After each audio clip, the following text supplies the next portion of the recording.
आता बातमी पालघरमधनं येते। पालघरमध्ये जे प्रकरण समोर आलेलं होतं सायली सुर्वे, त्या प्रकरणाला अखेर आता पूर्णविराम मिळताना बघायला मिळतोय। नवं वळण मिळालं आणि त्यानंतर पूर्णविराम मिळालाय। सायलीचा पती आणि गंभीर गुन्ह्यांमध्ये फरार आतिफ तासे याला अखेर पालघर पोलिसांनी अटक केली आहे। मनोर पोलीस ठाण्यात दाखल झालेल्या जमीन बळकावणं आणि जीवे मारण्याच्या गुन्ह्यांप्रकरणी पोलिसांकडून शोध सुरू होता।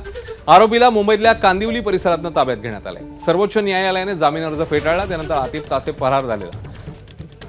पालघरचे पोलीस अधीक्षक यतीश देशमुख यांच्या मार्गदर्शनाखाली विशेष मोहिमेद्वारे त्याला पकडण्यात आलं। त्याचवेळी सायली सुर्वेने देखील स्वतः समोर येत सुरक्षित असल्याचा व्हिडिओ पाठवलाय। यामुळे अपहरणाच्या चर्चांना आता पूर्णविराम मिळालाय। मी हे क्लॅरिफाय करू इच्छिते की असं काही नाही आहे आणि तुमचे सर्वांचे आशीर्वाद नेहमीच माझ्या पाठीशी आहेत। सर्वांचे कॉल्स मेसेजेस काळजीपोटी मला आले आहेत, माझ्या घरातल्यांना आलेत।